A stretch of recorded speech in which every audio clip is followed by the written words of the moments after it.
All right. Good morning, good afternoon, good evening, wherever you may be. Thank you for joining us. Another episode of Catching Up with Jacob. And now, our last one for October. Time's going by really fast. Jacob, what do you think? Time's going by really fast. How you doing today? This has been a very rapid and tumultuous year. Um, Obviously, the war in the Ukraine, obviously, events domestic, obviously, the impending midterm elections. All of these things are culminating at the same time, and I'm firmly convinced they all have prophetic ramifications. So let's go. All right. Jacob, you wanted to talk about Jerry Lee Lewis. Something happened. Fill us in.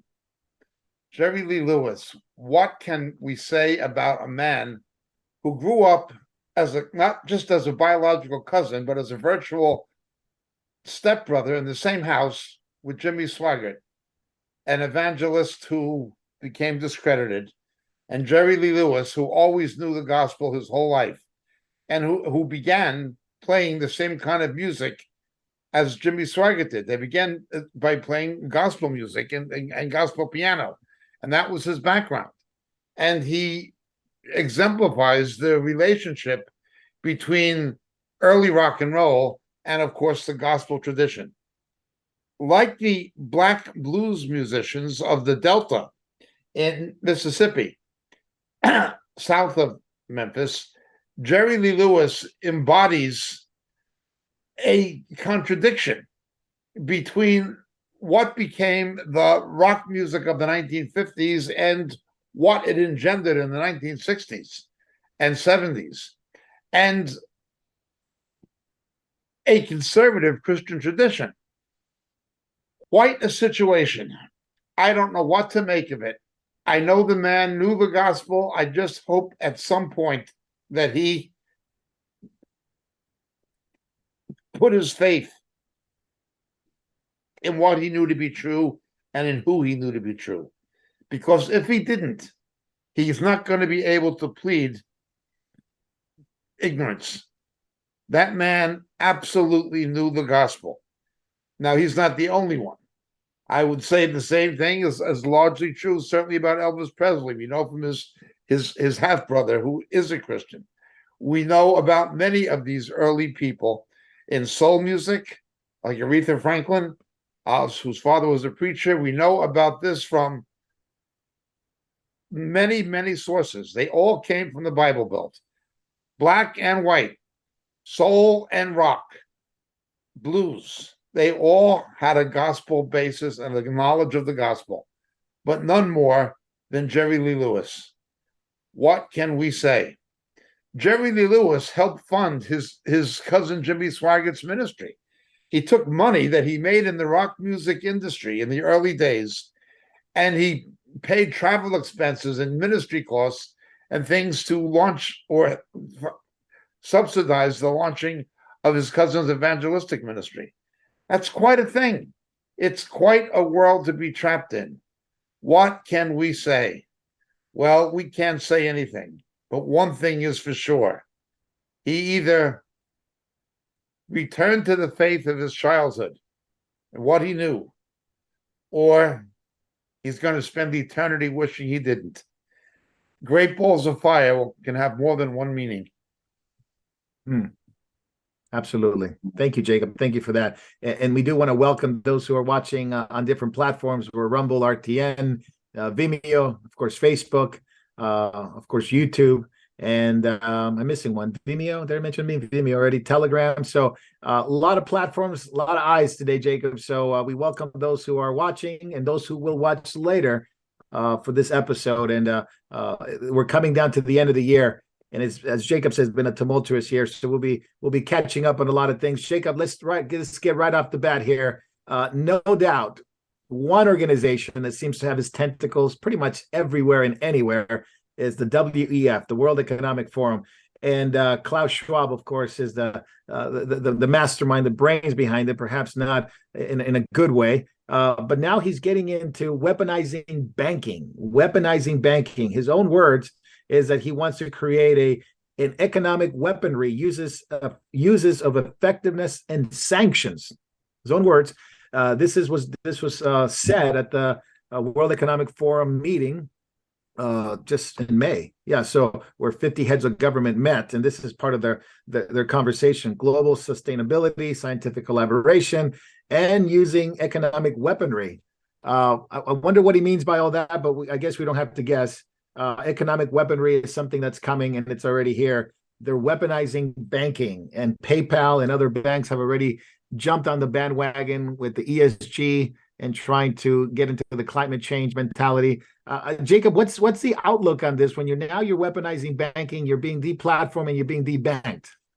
Well, first of all, let's understand that this is simply a proclamation of something that has already been put into effect to some degree. You had enemies of democracy trained by this enemy of democracy. And remember, Schwab is an enemy of democracy and an enemy of justice. He's an enemy. He's an enemy of freedom. He actually called, and you can watch him saying it on the video.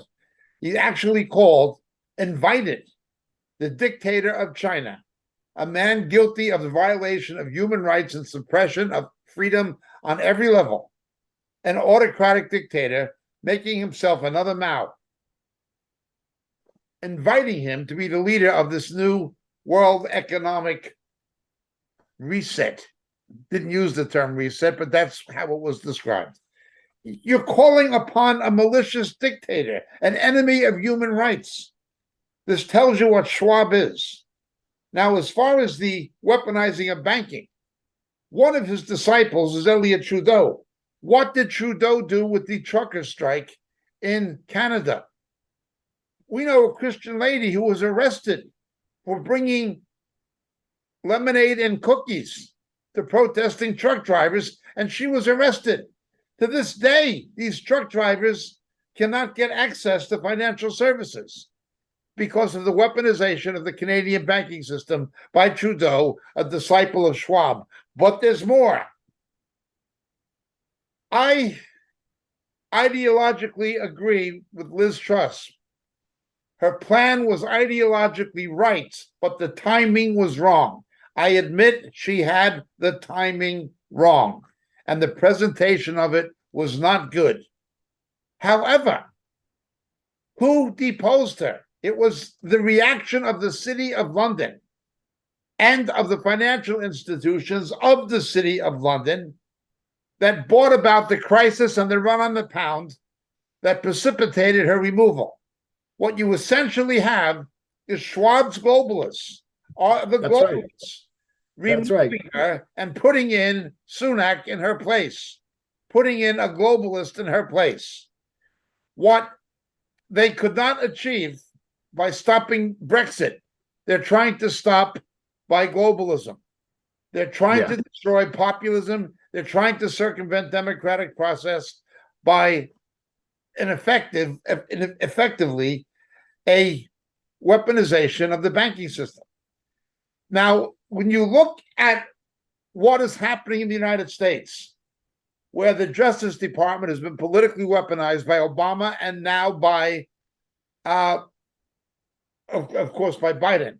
Although Nixon initially attempted it, it was Obama who really made it a mainstream strategy and got away with it. And now, of course, Biden has taken it further. Okay, that's been done with the Justice Department. But next on the agenda, in the name of fighting inflation, having nothing to do with inflation, it's 87,000 new IRS agents, armed accountants with guns, to make war on working families. You have the weaponization of the IRS, of the financial system. What's happening in Britain, what's happening in Brussels, what's happened in Canada, what's happening in the United States, all of these things are happening for a reason. There is a spirit on back of these things, and it is the spirit of Antichrist. It is absolutely, positively creating a scenario where it'll be an easy step to a Revelation 13 outcome. Yeah, absolutely. Bravo, Jacob. You're absolutely 100% right. On a practical level, and people may not realize how detrimental this is and how precarious it might put us in a situation where, okay, they're not millionaires. Most people that may watch this are not millionaires, they're not billionaires, and they would say, well, what's the big deal? They're just going after the big fish, right? But they didn't go after the big fish in Canada. They went after here in the States. Obviously, people like Kanye West, people like Alex Jones have been debanked, deplatformed. JP Morgan deplatformed or debanked Kanye West. But what about this one? PayPal says we're going to steal $2,500 from you if you spread misinformation, which they themselves will be the determining factor of what that misinformation is. There's no telling of what that misinformation could be. Hate, intolerance. What does that mean in terms of what you say on the internet? What as an organization? Can PayPal do this? I mean, is it legal? Like Twitter, they set themselves up as a thought police. If you disagree with us, we have the right to fine you. They set themselves up as a government outside of the government, and the government will let them do it because they're acting in league with the agenda of the establishment, of the political establishment. The government is actually using them as privatized law enforcement, where they will be the judge, the jury, and the prosecutor. People need to begin to get away from financial services that are doing that. They need to begin withdrawing from financial services that are doing that. Who are these people, financial services, to set themselves up as a judge, jury, and prosecutor concerning issues of free speech and political opinion and say, we can fine you, take your money, block you, do anything we want, and you with impunity, and you can't stop us. And our corrupt federal government will let them get away with it. Absolutely. How can this happen? Well, read Revelation 13. It's happening. Yeah. It doesn't take a whole lot of thinking now and a whole lot of imagination how these prophecies in the scripture, especially Revelation, will come to pass. We already see the seeds of destructions being planted. They call it the Great Reset. It's going to be the big steal, and it's going to be the big lockdown in a sense of you're going to be locked out of society. You're going to be basically, if you're not part of their agenda, you're going to be ostracized from society. And it is happening. And so a lot of ministries, Jacob, a lot of people, a lot of individuals, a lot of small businesses depend on PayPal or platforms like that for their everyday business. It's very convenient. It's simple to use. But now it's an enemy. It is an enemy. We need to define it as an enemy and get away from it. Look what happened in China. Look what Mr. Schwab's hero did in China. People wanting to get their money from the banks because of the corrupt banking system in China, wanting to get their money, they just took their QR code on their cell phone saying that they were not COVID infected, and the government just changed it to red, saying that you're COVID infected to stop people from going to the bank without any reference to COVID. It was just a means to control people legally and financially. That's what they did with COVID. Now, don't think it can only happen in China. Yeah, you're absolutely right. And just want to remind everyone, we will be taking questions, putting Jacob on the hot seat, his favorite seat, and we're going to be putting him on at the end of this catching up, asking questions, but we're also going to go backstage. So for those who are on Rumble, and for those who are on RTN, you'll be backstage as well with us. So in Telegram, we'll be backstage in Telegram there. For those on YouTube and Facebook, stuff like that, when the end comes of the episode, we'll go backstage, jump over to Rumble, RTN, Telegram, and find us there and find out what Jacob really thinks about all this. He's holding back right now for obvious reasons, but find out when his hair is down. Your hair's getting a little long, Jacob. So we'll let the hair down after on the backstage. So if you're gonna hold the backstage. So questions on Rumble, and then we'll flip over to those platforms and leave the other ones because Jacob's too hot for the internet. He's too hot for those platforms, and he needs to go to its own. So more of that to come. Jacob, this is urgent. and I need your thoughts on this. 101st Airborne Battalion, or Air Force 101st Airborne Screaming Eagles out of Kentucky, are in Europe for the first time since the Battle of the Bulge, since D-Day. They've been deployed there on top of 120,000 military personnel already in Europe. They're practicing war games 3 miles from Ukraine at the Romanian border. They're not there. They said they're not there for defensive purposes. They're there for offensive purposes, even to be deployed behind enemy lines. Are we already in a scenario where this is on the verge of a war? We're at the precipice of a war. Now, I do need to predicate this on the fact that each other, NATO, Russia, Ukraine, the U.S., they're all blaming each other for a tactical nuclear dirty bomb of some sort that could be detonated within Ukraine. They're all blaming each other that they're the ones who are going to do it, and therefore they need to stop each other from doing it. You got two guys, sick and demented and evil, on both sides. You got Biden and Putin with their finger on the button, and he just deployed that 101st Airborne into Romania. Jacob, what are we dealing with? What are your thoughts? It is like anything else, like what you just said. What these people say don't matter. For instance, what kind of an idiot is going to believe that for 1 to 2,000 billionaires in the United States, between 1 and 2,000, no more than 2,000, there are fewer than 2,000, you need 87,000 new IRS agents with guns? No, they're there to go after the middle class. Obviously, that's what's happening. Well, they lie about domestic issues the way they lie about foreign policy. Most NATO countries did not want the Ukraine in NATO because of the corruption of the Ukrainian government that Hunter Biden, with the blessings of his father, was implicated with. Yeah, okay. Absolutely. What you have is a proxy war. NATO is already fighting Russia by proxy. It's just a proxy war. The Cold War was a series of proxy wars. Afghanistan, Vietnam, Korea, what happened in Central America with the countries. These were just proxy wars of bigger powers. Well, what you have now is a proxy war of bigger powers.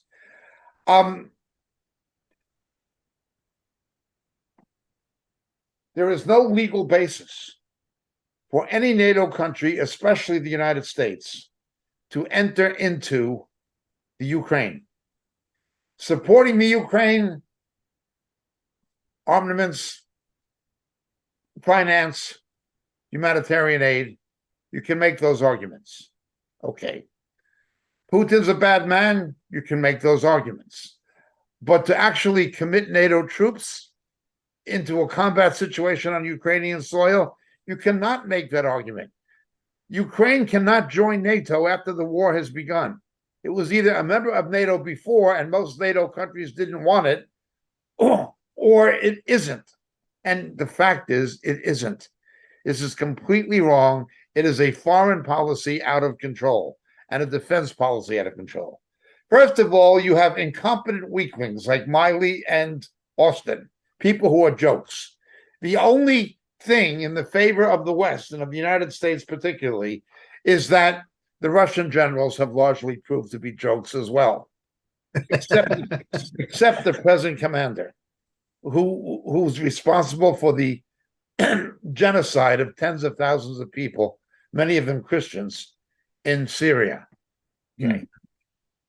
As you correctly point out, you have two corruptocrats, one in the White House and one in the Kremlin, both corrupt, both mentally unstable, one senile and one desperate and becoming increasingly paranoid.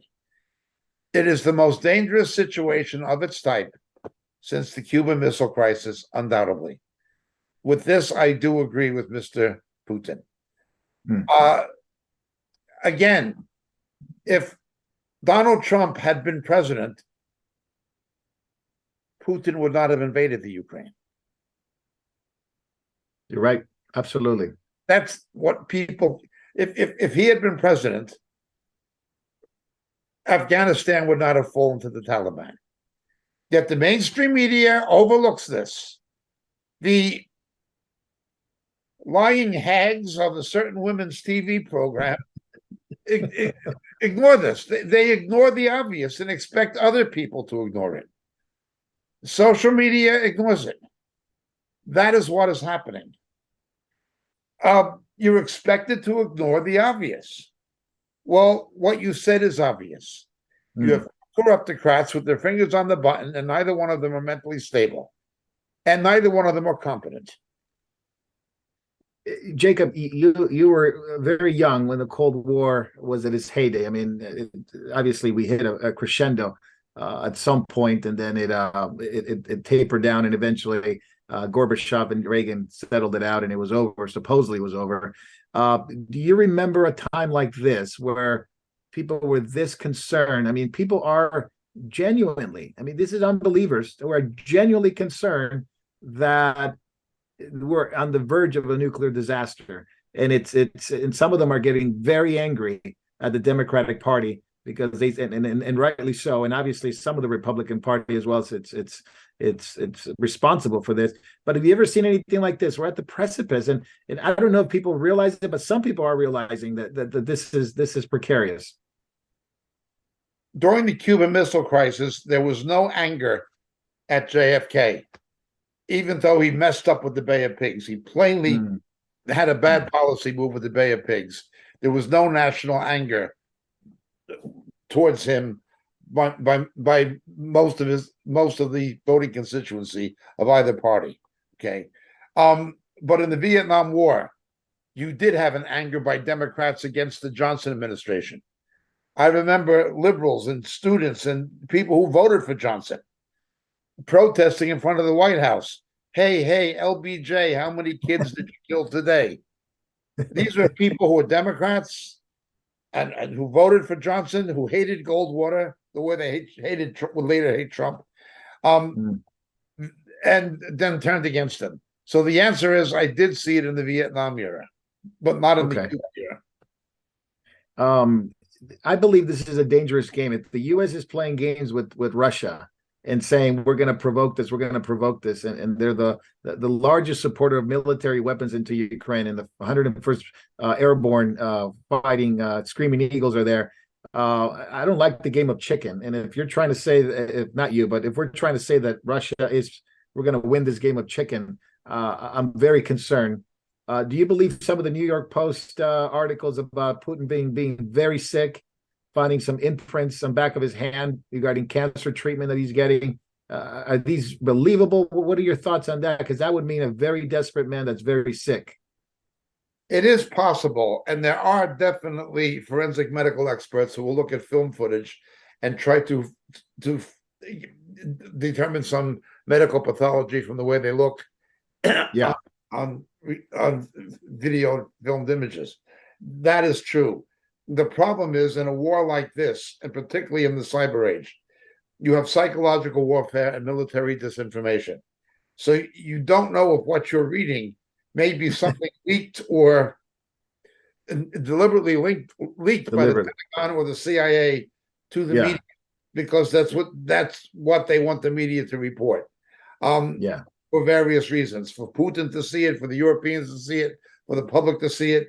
It is impossible to tell if it is leaked, if it is deliberately fabricated information or not. It's impossible. It's just part of psychological warfare, and it's part of media warfare, and it's part of cyber warfare. To specifically answer your question, you cannot know for sure. What you can know for sure is you cannot believe the New York Times or the Washington Post or CNN or the BBC or MSNBC. You know, you cannot believe those people. But very clear. What can you believe? Jacob, USA, Japan, Australia, the UK, and China have all recommended their citizens to leave Ukraine immediately. USA, Canada, and the UK also have called all their citizens to leave Russia immediately. Russia ordered evacuation of one of the breakaway regions that were claimed from Ukraine, and citizens of the military have fully evacuated that region. It seems to me, if I'm just basing it on movement, not what they say, but just the movement of people, and obviously the citizens leaving Ukraine and leaving Russia. Are maybe, are we on the verge of something that could happen? Maybe in a regional level. I'm not saying complete nuclear MAAD type level, but a tactical nuclear one within the region. It talks about the Zaporizhia nuclear reactors, the 6 of them, the 2 dams. What do you think it's going to happen? And if you had I was just in Europe last week. I was in Germany and Holland, and I was trying to gauge what people were saying and people were thinking. My German is not brilliant, but I can understand. Yeah, I can talk to people and things like that. Actually, I talk to them in Yiddish. They answer me in German. The way the media and the government in the United States portray the situation and the way it is portrayed in Europe are 2 different approaches. Europe and America both have their respective kinds of hypocrisy. For instance, the Ukraine is much closer to Germany and to Western Europe and to Central Europe than it is to the United States. Why has most of the economic, humanitarian, and military aid once again come from the American taxpayer? Why are the Germans contributing so little? Why are they, as always, getting a free ride on the back of the American taxpayer the way they did in the Cold War? Why, when the American taxpayer spent more to defend Europe from communism than Europeans did? The ripoff of the American taxpayer. You've got to understand the media will not talk about this. Neither the European media nor the White House. They will not talk about the ripoff of America. It was the same in Yugoslavia. Why was it American troops? You'll notice it's always the Anglo-American alliance. It is always the Americans and the British who will put the lives on the line, will put up the aid, put up the money. It's always the Americans and the British. It is not the continental Europeans. They're by nature freeloaders, especially Germany. It's a nation of freeloaders. They want a free ride. Now they try to justify this. People are afraid of us because of what Hitler did, and we cannot remilitarize. Yeah, but you've got money. Where's the money? So the whole thing is a financial con. That's the first thing you have to realize. Secondly, although there is concern in Europe about a cold winter, energy-wise, it's not highlighted in the media, and it's not being talked about by the average person as much as it's being talked about in the United States. They're much less concerned about it in Germany than they are in the American media. I'm not saying they don't know about it, but it's not something you hear every day propounded repeatedly. So I look at things from a European perspective, from a British perspective, from an American perspective, and from an Israeli perspective. Moriel tries to look at things from the point of view of America, of Europe, of Britain, which is separate from Europe, and from Israel. We try to look from the perspective of each one of these things. And it tells you something, or it paints a picture very different than what you get from the mainstream media. That's to begin with, okay? Now, the evacuations.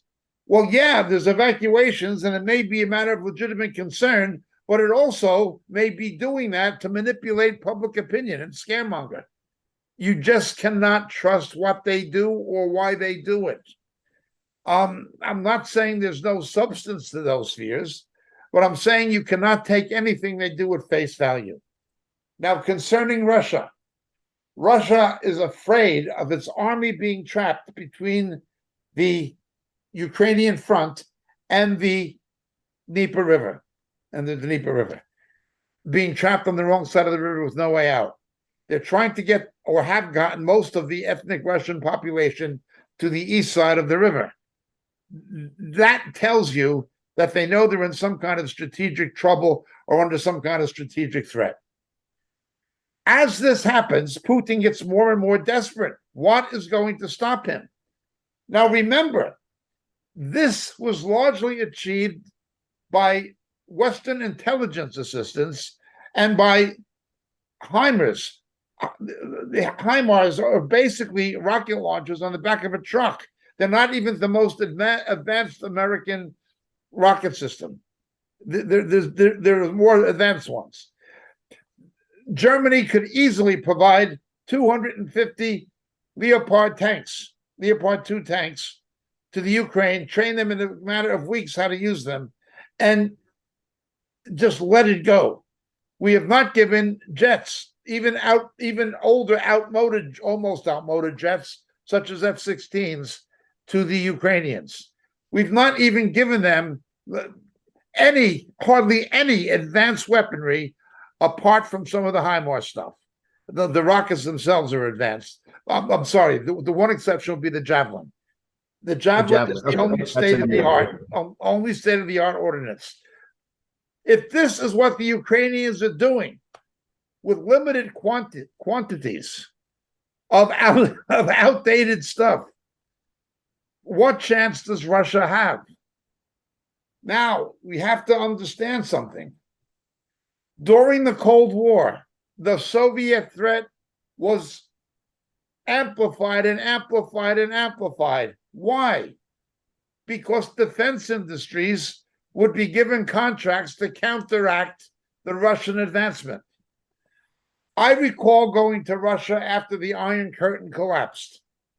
I'm telling you, 10, 12, 15 miles outside of Moscow and Leningrad, it was a half step above being third world. How can we have been afraid of these people? These are poor countries. They are nothing. You go outside of the main cities, outside of Moscow and Leningrad, St. Petersburg now, and it was nothing. It's just poor people. It was almost unbelievable. We were afraid of such people. The defense establishment makes its money by making weapons. And so they must propagate the threat in order to get defense contracts. By giving these weapons to the Ukraine, they are depleting arsenal reserves that'll have to be replenished. Always remember, it is not always a strategic game. It is not always a political game. It is an economic game. Follow the money. It is not just about military conflict. It's not just about political conflict. Follow the money. Absolutely true. No doubt this is something I think we have to be thinking of and watching out for. I'm not saying it's immediate. I don't want anybody to think that we're calling for an immediate nuclear device that's going to go off, but it is something to think about and something to be considering, of course, for prayer, for believers to pray and minister the gospel to people, because people are afraid. They genuinely are afraid. Now, I have to tell you this, Jacob, I came almost to the end, to the brink of my faith, because I couldn't believe I was actually agreeing with the Democrats this week.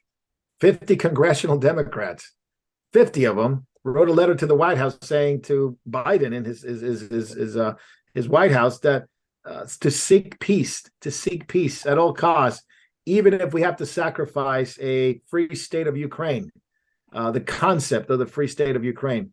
This is crazy. For the first time, I agree that we should seek peace, not ratchet up the war machine. 50 of them signed this, very different than the Republicans, who Mitch McConnell said we're going to give $50 billion more to Ukraine.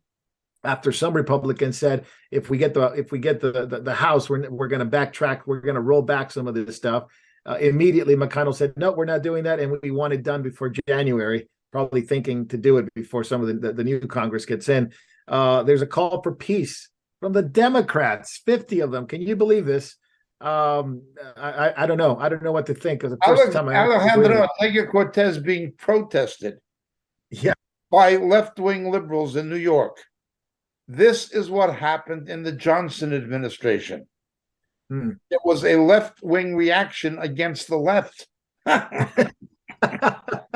Absolutely. Happened during Absolutely. Vietnam. Now, I have said from the beginning, desperate people do desperate things. I do not consider Putin to be fully stable, and I cannot eliminate the possibility of him using a tactical nuclear weapon in his desperation. I've never Yeah. said he wouldn't do it.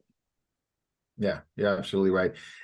Jacob, you recently did a message here in California about what can be shaken will be shaken from Hebrews 12, going back to 2008, 2009, even 2012. You did it in 2012, 2013, about the economic shaking. We're going through it, and I think it's more to come. The IMF warns the worst is yet to come. Global economy and recession, a risk that is almost a certain thing. They're warning inflation squeezing not only Americans, Europeans, and other countries to a breaking point. Breaking point. Talk to me a little bit about what's going on in the stock market and some of these tittering. We're teetering on the brink of 2008, 2009, if not worse. Because of increases in interest rates by the Fed, you're going to see, or we are seeing already, two things beginning to take shape. One, expect a 15 to 20% decline in the housing market in 2023 because interest rates are just too high for people to get mortgages. Demand is going to decrease. You're going to see a 15 to 20% decline in the value of real estate across the board.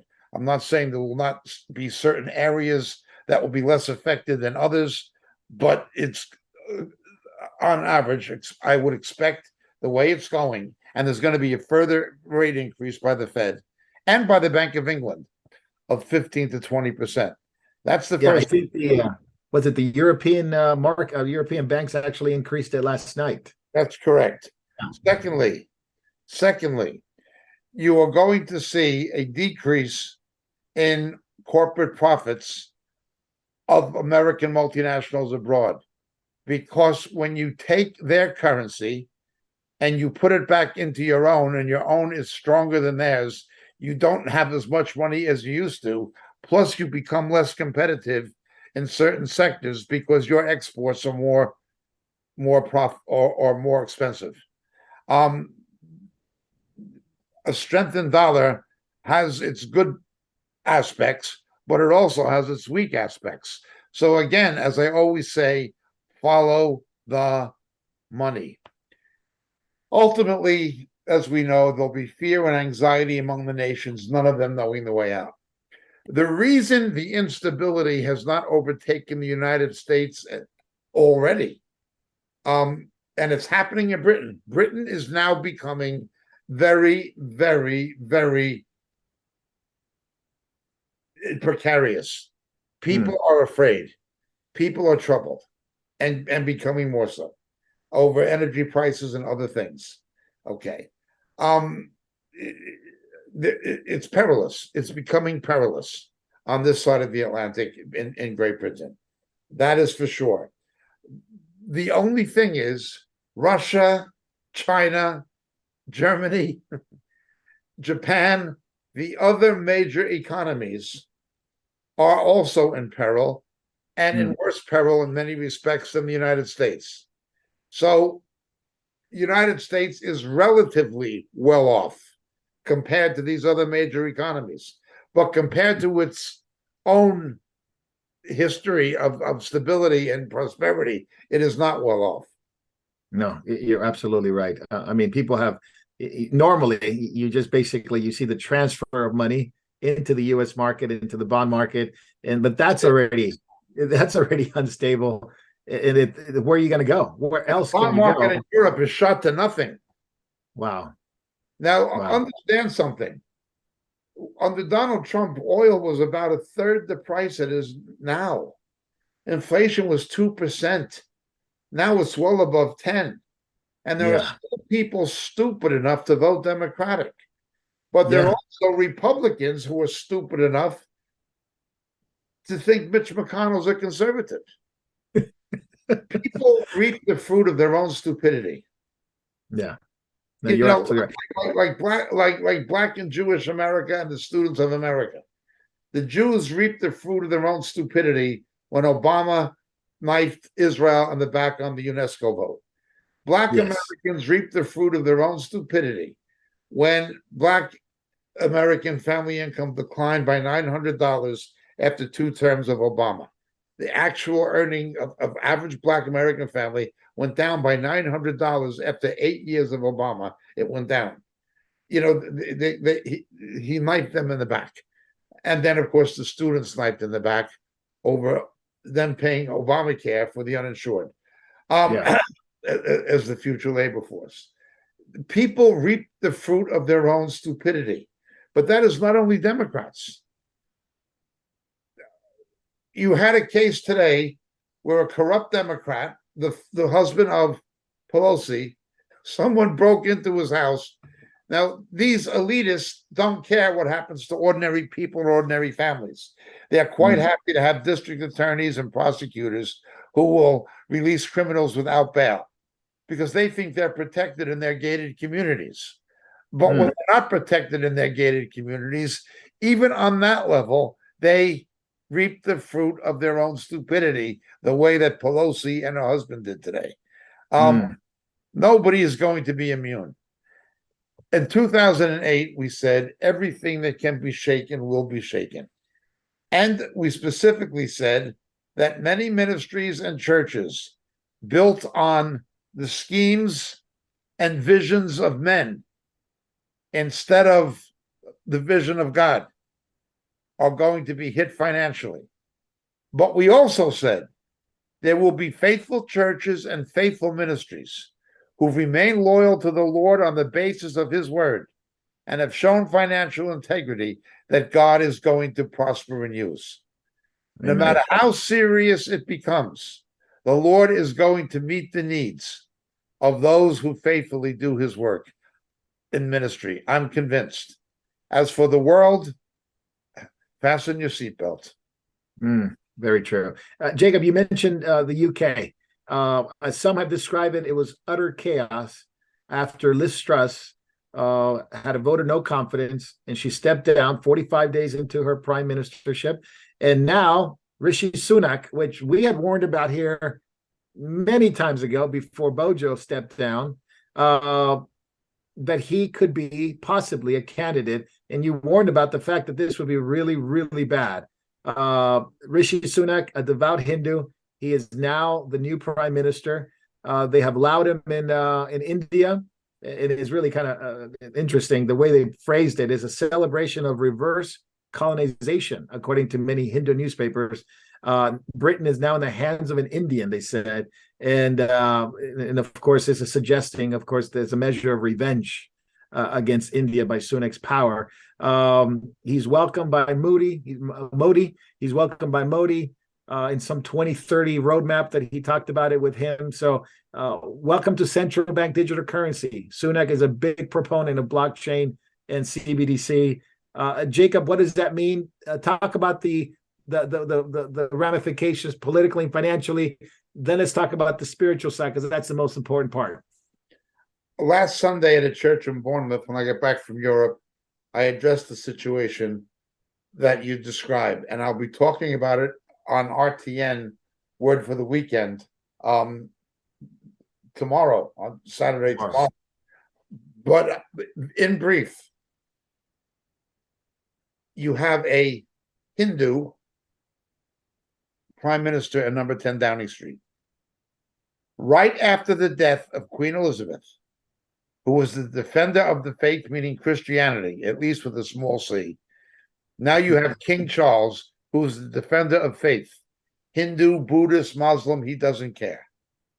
So now you have a pantheist in Buckingham Palace, and you have a Hindu who worships Rama, Sita, and Shiva, who the New Testament says other gods are demons, as does Moses, in number 10 Downing Street. You've got a mayor of London, a disgusting individual who is a Muslim and who actually stated that people in England have to get used to terrorism as a reality of Unreal. Muslim life, because that's the way, of course, it is in the Muslim world. A Muslim mayor of London, a worshiper of other gods, a Hindu prime minister, and a pantheistic king. Now, the Church of England, What a mess. go there. So, yes, it is spiritual, but it is God's judgment on a nation that has turned its back on its biblical and Judeo-Christian heritage. I've talked about this, and we'll be talking about it further. But understand about Sunak. It does not bother me that he's an Asian. I'd be quite happy if there was an Indian or an Asian prime minister who was a committed Christian. But this is a Hindu, a worshiper of other gods in number 10 Downing Street. And he is a Schwab slob. He is a globalist. He was pushed into power by the globalists. The financial institutions of the City of London, as I said, used the crisis that they helped generate to remove a conservative government and replace it with a globalist. He is a globalist. He is a Schwab slob on top of being a Hindu. That is the reality. But I have no doubt it is God's judgment. Yeah. I had read that he, being a devout Hindu, he swore an oath when he became an MP on the Bhagavad Gita, which is one of their sacred books. He became a member of parliament. He took his oath on the Bhagavad Gita. And the Mahabharata. Unbelievable. Now, it's worse than that. Here in England, and I'm not far from a very large Hindu population at a place called Hounslow, not all that far from it. They point out that he became prime minister on the Hindu feast of Diwali, the Hindu feast of lights, and they were showing him dressed as the god Rama and pictures showing that Rama was now the leader of the government and of the nation of Great Britain. So to them, it is not just payback for colonialism. To them, it is the conquest of Christianity by Hinduism. At the same time, the BJP is persecuting Christians in India. Yeah, absolutely. A false festival of lights, knowing that Christ is the true light of the world. It's a false festival of light. So obviously the superstition that, he's Lord Rama coming in to save the day. And it is incredible. I mean, it just seems to, like you said, Jacob, it's the judgment of God. And, and it's an indictment of the church, especially the Church of England. And it's an indictment of the Evangelical Alliance, which is another joke. Yeah. What's the state of what are Christians saying, Jacob? I mean, I know you're saying this, but what other Christians are saying? Are they concerned about this? Is it are they having just picnics at the church and move on kind of stuff, or is there a real concern? In the age of Laodicea, most are saying next to nothing. Some are, most are not. Unbelievable. It is true. Now, speaking of real quick, speaking of Europe, since we're close by there, have you heard about BASF and their problems that they're having? BASF is that German company that basically produces everything for Europe, from chemical products to pharmaceutical. They're in trouble. They produce a wide range of chemicals, solvents, and electronic grade chemicals, and all that. It's the biggest company, probably in Europe, if not the biggest, top 5. They're in trouble because of the energy crisis. Arbor is another one. Heuke Organon is another one in Germany, but they are one of the top 5. There's also the one that's big, that's German, but it's big in the United States and makes Bayer aspirin. Anyway, it's one of the top 5. Yes. Yeah. What they call the Verbund. Verbund is basically that's right. Verbund. That's right. Yeah, they have this term that it's such a complex company. Yes, in their facilities, it's huge, enormous. But because of the green energy and the sustainability that the government is pushing on them, this is BASF's own words. They might have to shut down, but if they shut down part of it, the whole thing is coming down. This is problematic to the It's not only European that, but they make components for infrastructure and industrial operating systems, manufacturing systems Yeah. depend on them making replacement components. Yeah, automotive, construction, That's textile. I correct. mean, touch That is everything. correct. Unreal. If this goes, this is a major downfall in the Yes. European economy. It's already IT precarious. Carbon and Krupp, there's like 10 major German companies, and I would say that they're in the top 5. But there's something else happening in Germany that is even worse. What's that? Credit Suisse is in trouble because of the swaps, but Deutsche Bank is in trouble because of the swaps. If Deutsche Bank goes, it is going to be like Lehman Brothers in the States and like Northern Rock in Britain. It'll be something of that magnitude. Credit Suisse goes in Zurich. And if Deutsche Bank goes in Germany, you are going to have what you had with Lehman Brothers and what you had with Northern Rock in London. It's going to happen again. Wow. Now you have infrastructure, you have chemicals, you have production of infrastructure material, and banking going down at the same time. You have a major problem in Europe. Major problem. On top of the energy crisis and food crisis that's already been, we're quite aware of that. Quite aware of that. Yeah, the food crisis is already taking a bite out of people's family sustainability in Poland, in places like it's already having an impact in Poland, Czech Republic also. Families are struggling in the Czech Republic. Unbelievable. Jacob, before we take questions, as we're getting down to the hour mark, let's talk about Israel and the Middle East. A lot of stuff happening there, and we don't want to dismiss it. Jacob, talk to me first about the Israeli elections coming up November 1st. It snuck up on me. I thought about it a couple months ago, but as you said, time is going so fast. November 1st, ex-Israeli prime minister, is he going to win? Many are calling for his victory. He came out and warned against sending weapons to Ukraine, which may be popular or unpopular, I don't know. But he certainly is in the race. What do you think? Let's talk about that first, the preview of the elections. We're going to be there soon. What do you think? And what's the temperature there in Israel? He may be saying that's to send weapons, but I guarantee you the Mossad is up to their eyeballs in backing Zelensky. Up to their eyeballs. Netanyahu wants to negotiate with Putin because he has always negotiated with Putin concerning Syria. That's what he did. And he wants to perpetuate that policy. But what they say officially and what they will actually do, believe me, will be two different things. Israel is actively involved in cyber war. They have something called 8200 Shmoni Matayim.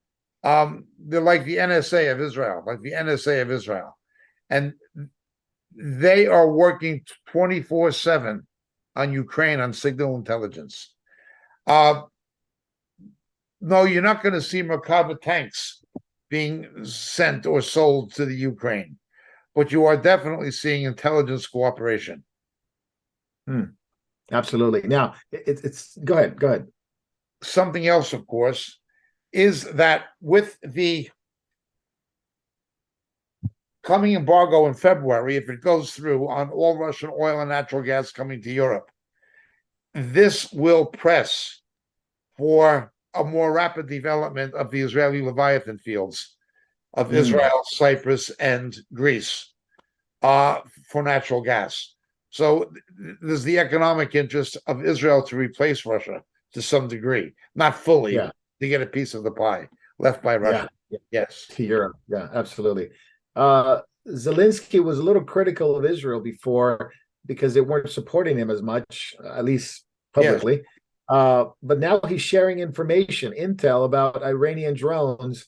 So he now comes out and says, well, he's happy with the cooperation now because he's now supplying Israel with some Iranian drone, which they shut down. That's exactly correct. no matter what they say, the intelligence cooperation is there. Yeah, they Look, killed 10 it's like the deep Iranians. state. It's like the deep state. Forget about the State Department and the Pentagon. What is the NSA, the DIA, and the CIA doing? It's what Yeah, the deep state does that really matters. It's that's like right. anything else. Don't worry about the Treasury Department or the Commerce Department. It's what the Fed does. Mm, very true. And sometimes that's very hard to find out until That's right. afterwards what they're That's doing. right. Now, Jacob, you mentioned that relationship between Bibi and Putin. Russia has warned Israel if they get involved and supply weapons into Ukraine, it'll destroy the Russian relationship, and basically Israel will be basically looked upon as an enemy. These are some dire words. Of course, I think that's going to happen. I think the relationship would be destroyed anyway, regardless. Are we looking down the barrel of a Ezekiel 38, 39 scenario? Again, we If always we, speculate about that, and it's easy to yeah, see without going into deep conjecture how that could materialize. But again, no matter what Mr. Netanyahu tries to say about keeping a negotiating stance, an ongoing dialogue with Mr. Putin, Russia is too closely in bed with Iran for right. Israel to buddy up to Russia beyond the limited point. Yeah. Yeah. Let's talk about Iran real quick. They're becoming a drone, you would say a drone limited regional superpower. I mean, when it comes to drone technology in the Middle East, excluding Israel, Iran is becoming pretty powerful. They're in trouble economically. They have trouble at home after the death of Masa Amini by the morality police there, the goons that killed her for not wearing her hijab properly. Protests are still going since September 16th. Shopkeepers have stepped up. They're basically massive resistance against the government. They kill hundreds already, and crazy enough, they're importing Hezbollah into Iran from Lebanon to quelch down the protests, crack down on it.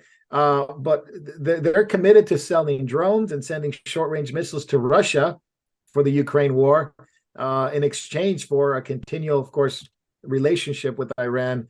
Iran's in trouble, but that could be a desperate thing. What do you think? You hit the nail on the head. Just look at something. It is a national humiliation for Russia to be obtaining any kind of military technology from Iran. Iran used to be their client. Okay. Iran bought the S-300s and the S-400s that have been shown not to work very well in the Ukraine from Russia. Now Russia is buying drones from Iran. Okay. That is a humiliation for Russia in and of itself. But the fact that Russia has to go outside of Russia to get the hardware, but now Iran is having to go to its clients in Lebanon and to bring Hezbollah from Nasrallah's people into Iran to reinforce the Iranian Revolutionary Guards. That shows you the instability taking place in these countries. Iran must go to one of its clients. Russia must go to one of its customers. Yeah. That is never a good sign. I remember when that happened in the 1960s, when during the Vietnam War there was such a shortage of Phantom 4 jets. Phantom was a tank fighter at the time.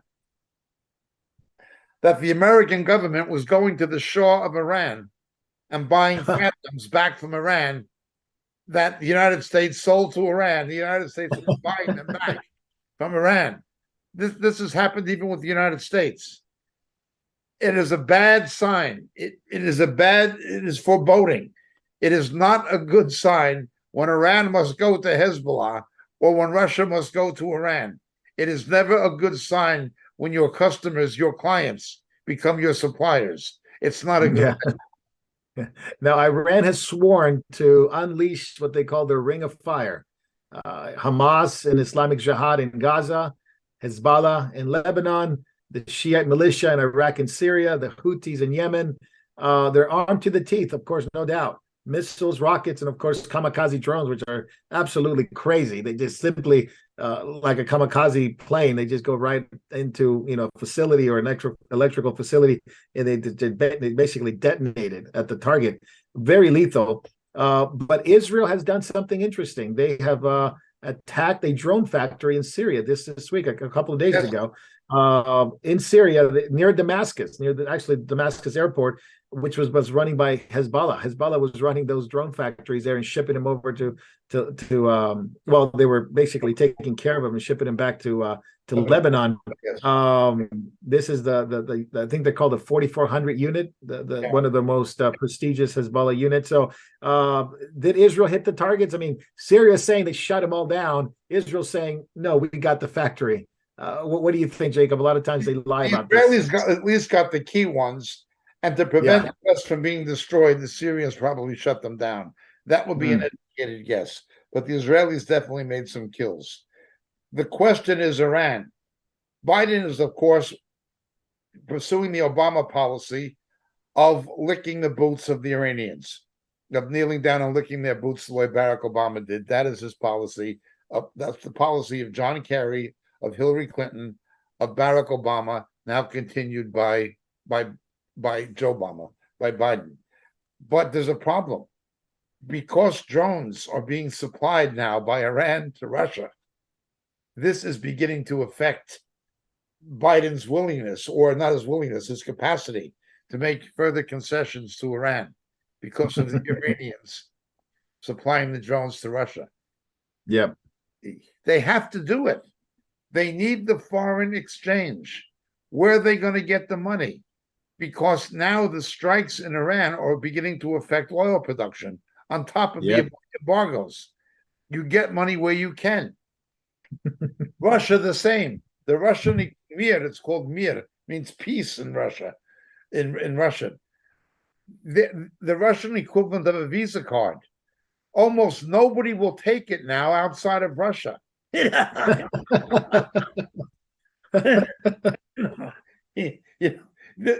desperate.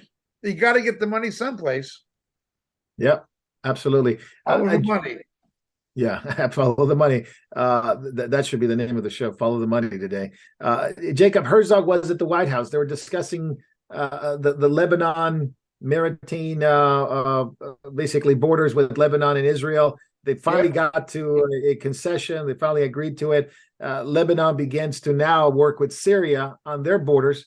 Explain to me a little bit. Is this favorable to Israel? Is this damaging to Israel? How do we see it from that perspective? You got Lebanon and Syria working together, repatriating some Syrian refugees as well, and Israel's stuck in the middle.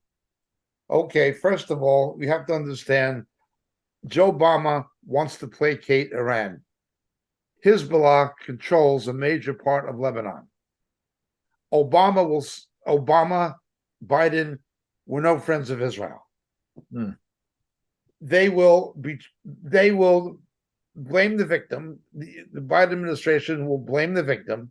The Biden administration will pressure Israel to get the concessions they want, even though it's to Israel's detriment and to the advancement of the interests of radical Islam. They don't care. Biden has no. He's like Obama. He's a man with no scruples. Like Bush with the House of Saud. He's a man with no scruples whatsoever. Okay, and no national loyalties really, if you look at what they do. Okay, but what's interesting is that it's President Herzog. He's a chief of state. It's not a political office in Israel. It's the equivalent of the British monarch. It is a symbolic office. It is an honored position, but it's not a government position. It's not something that is part of a parliament, of the Knesset. It's not something part of the cabinet. Why are they taking a chief of state?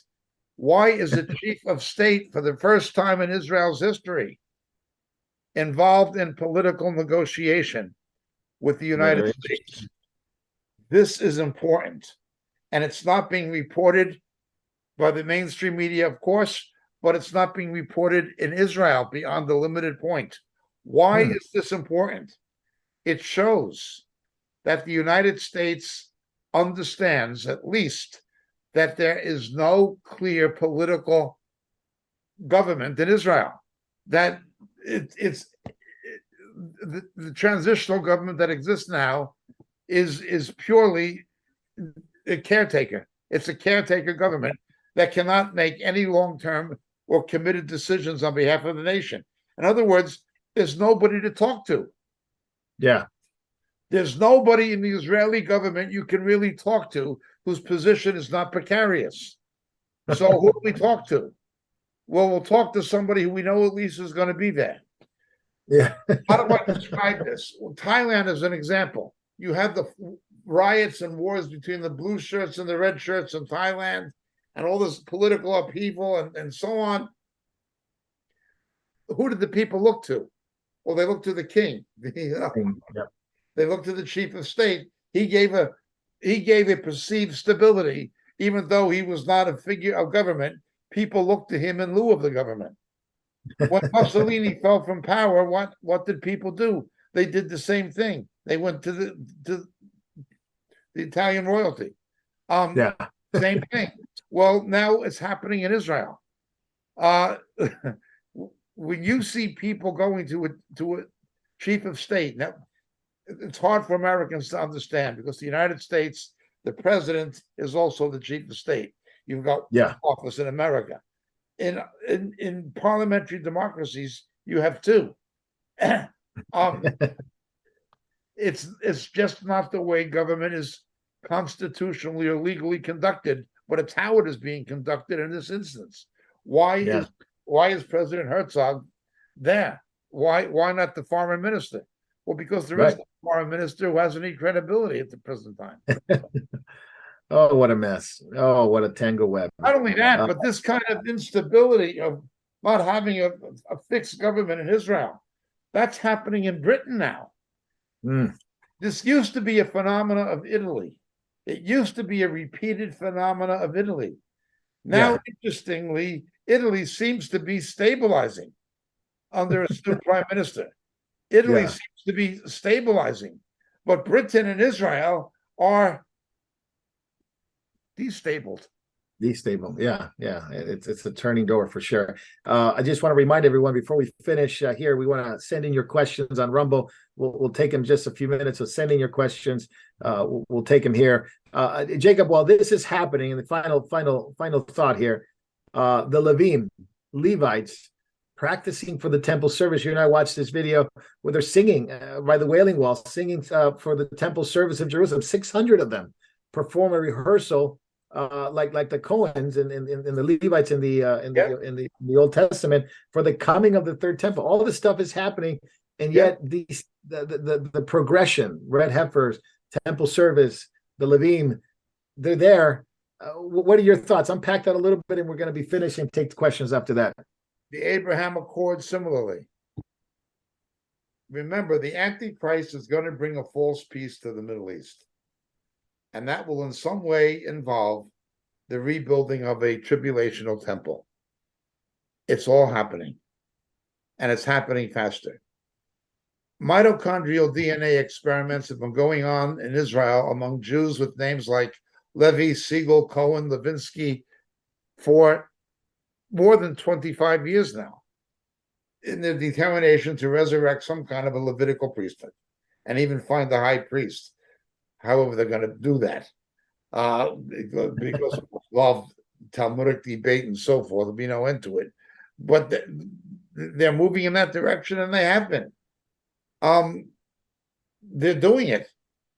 And you're going to see Revelation 11, the outer court given to the Gentiles for 3.5 years, but you're going to see a tribulational temple next to it. This is what it's coming to. Yeah, I mean, there's no doubt that building a house for Antichrist. They've rejected the Messiah, so they're building a house for a false one. Yeah, it's kind of crazy, Jacob. You can see these ministries, or sometimes just pilgrims, Christian pilgrims, going up there and supporting it, and giving money to it, and helping the building of, let's say they call it the house of the Lord. Yes, where all the nations are going to come. What a disaster! What a disaster. What Naive, a, undiscerning, biblically ignorant Christians. yeah, well, you have like John Hagee, who actually writes large checks to rabbis who actually are fully engaged into anti-missionary movements, and he fully supports them, Yes, and Christians support him, and then the money goes to to it fight goes the to against gospel, missionaries. to Yeah, fight the cause of oh, Israel's salvation. That is correct. yeah. It's enough to drive you insane. It's enough to drive you insane to try to unravel this. I'm glad Jesus is coming and he will unravel all this. Amen. Amen. Now, Jacob, we got some questions in. Yep, we got them in. So let's put you on the hot seat for just a few minutes. Let's go. We got some questions, and then we'll go backstage, and you got to tell us what you really think. So here's go, Jacob. Although this is a question for a Bible study on the book of Hebrews, this person says he's being burdened by the Spirit to ask this. Could Sosthenes have been the co-author of Hebrews, along with as he was spoken of highly by Paul? Is it more probable that he was the writer of Hebrews since he was the synagogue leader? Sosthenes is an outside possibility. People have considered all of these figures at various points, but is he a strong possibility? Probably not. Okay, very nice, very good. Thank you for that. Jacob, with your experience related to the Asian churches and believers, I'd like to know those believers and how they view dealing with things like meditation and yoga. I've heard of American believers who are pro meditation and yoga. I think this is what it means. But how do Asians, and in this case would have been maybe from India or Pakistan, how do they view meditation and yoga? We have a Moriel affiliated church in the Midlands of England at a place called Wolverhampton. There's a pastor who's a Christian businessman, an Asian, saved out of Hinduism. And he is the pastor. He's also a trustee of Moriel UK. And his family are all ex-Sikhs and ex-Hindus. There are ex-Hindus in his church.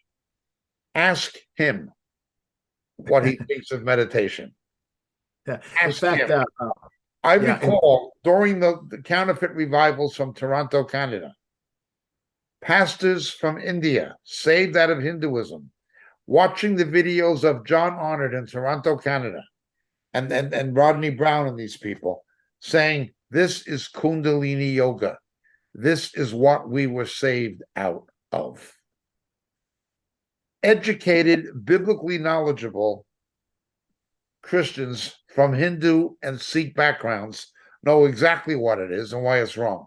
I mean, people like Zach Poonen, okay, people like that know it's wrong. Okay, Tirtson knows it's wrong. But in India, you have another problem. You have simple people, poor people from the low. There's a caste system in India. People from the lower castes are less educated, and some of them get saved. In fact, sometimes fair numbers of them get saved. Praise God. But when they do, they bring that baggage and mentality with them. So the pastor becomes the new Brahmin priest, and they bring Hinduistic ideas with them into the church. To understand this, we have to go to 1 Corinthians, where you have the same problem. You had people coming from the pagan Greek world who were bringing pagan presuppositions of spirituality with them into the church. They were influenced by the false tongues of the Delphic Oracle and other such ideas of baptism on behalf of the dead, and they were bringing these pagan ideas into the church. Well, that happens in India. Among the less educated, people will bring ideas of Hinduism with them into the church. And the lack of scripturally qualified pastors and theologically educated pastors is a big problem. It's a big problem in most of the third world, but it's certainly a problem in India. Yeah, absolutely. You know, evangelism often is not a problem. What is a problem is discipleship. Yeah. And we know some people, Jacob, that are involved in helping pastors, conducting pastor seminar, and influencing them more on the biblical teaching and biblical ideas and helping them in that There are process. people in Moriel more qualified than I am to answer that question. One, of course, would be Pastor Mark Jackson. Go to the Moriel website, avail yourself of Mark Jackson. He directs our missions in India. Also, Tirthsand. So I'm, and of course, our people in India like Pastor Samuel and so forth. I am not the most qualified person in Moriel to answer that question, but the answer I gave you is solidly true. But Yeah, people absolutely. understand it better than I do. Yeah, absolutely. In fact, we were thinking about bringing Tier and Mark at some point to do some of these episodes with us, Jacob. So it will be a pleasure to have them for sure. Jacob, Neom. Oh, I'm sorry, I skipped on. Let's go back to this one. Sorry. Did you hear that our State Department has threatened to end the North Korean regime should they use a nuclear weapon against America or Asia or one of our Asian allies? How might Taiwan factor into this possible conflict? Any thoughts on that, Jacob? I haven't heard that. There is definitely, in the face of China, a growing strategic cooperation between Japan, Taiwan, and the United States. However, we have to realize that North Korea cannot sneeze without the consent of China. The real power on back of Kim Jong-un is China. He can't do anything without China. He is simply a stooge. He can't do anything outside of North Korea. And he can't even do anything of a nuclear nature inside Korea without China's approval. So where Taiwan and Japan fit in is in part of the overall strategic scenario. No, it's not North Korea. It's China. North Korea will not act out of concert with China's approval. Yeah, you're absolutely right. And I think you're right. I had no idea about that, but it wouldn't surprise me if we ever already threatened North Korea because they've been pretty adamant against Japan, of course, shooting rockets. This has been going on for some time. It's yeah, absolutely. Jacob, the city of Neom, which is in Saudi Arabia, has now issued an edict to bring in all talent and skilled workers from all walks of life. Do you see Islam ending with this city? Just very interesting what's being done there. It is going to cost at least $500 billion without the cost overruns. We have to understand what it is. Saudi Arabia knows that the long-term viability of oil is not assured. Electric vehicles, not so much the green agenda, but other fossil fuel and even nuclear fuel sources to generate electricity for automobiles. That is the general trend. Now, electricity does not come out of the wall. You're going to need fossil fuels, but it's going to be natural gas or possibly coal gasification or even possibly more nuclear. Japan has now reversed its ban on nuclear energy again and is now going into nuclear reactors. Okay, so Saudi Arabia knows this.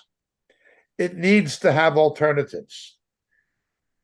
Saudi Arabia was stunned by what happened in the Emirates, in Abu Dhabi, and especially in Dubai. They built these super cities and economies based on financial services and commerce and high tech that were not oil dependent. Saudi Arabia always just relied on oil.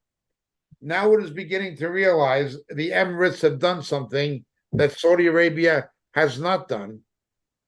They have a economy that is not as much dependent on oil as Saudi Arabia is. They have to do something. That is what undergirds Neom. Now, what is interesting about Neom theologically is it is very much in the biblical land of Dedan, and the most probable location of Mount Sinai is there. The most probable location of Mount Sinai is there. I have no doubt that would be of some spiritual significance. No doubt. Yeah, especially some of these cities that are mentioned in the Book of Revelation, like Absolutely. Babylon. Yeah, absolutely. Uh, Jacob, what is the purpose and significance of the train track being constructed to the Temple Mount from the airport? Already, you have a tram that goes outside of Damascus Gate, walking distance along the street of the chain to the Kotel, to the Wailing Wall and the Temple Mount. It is already there. It is nothing new.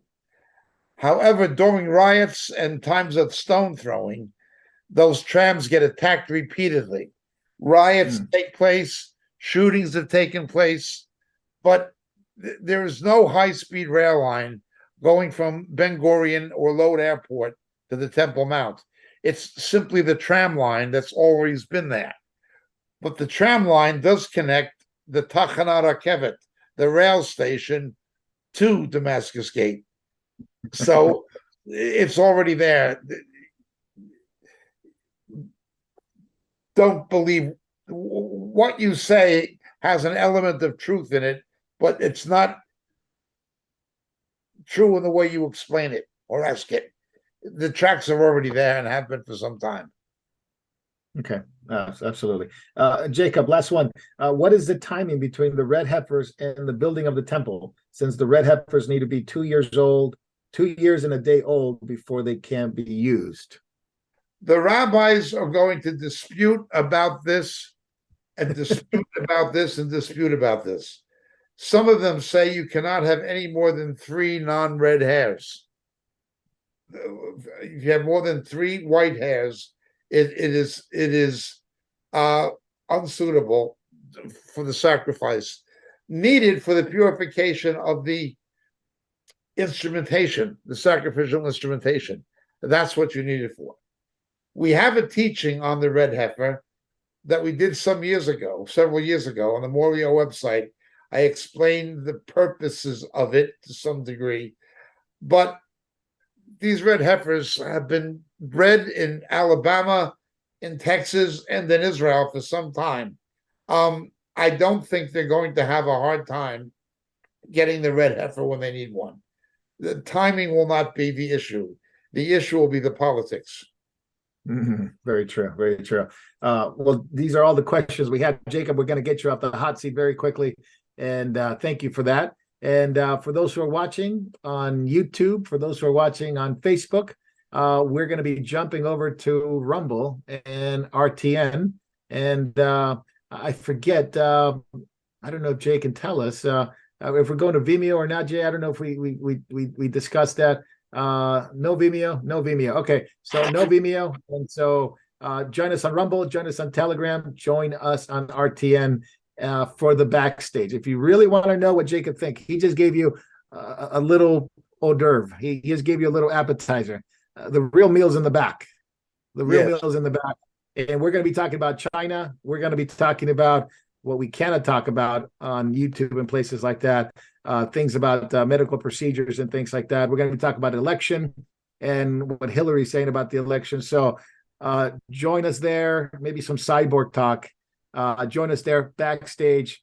We'll be signing off. Thank you so much for watching on YouTube and Facebook. Jump over to Rumble and RTN and Telegram and see Jacob backstage with his hair down.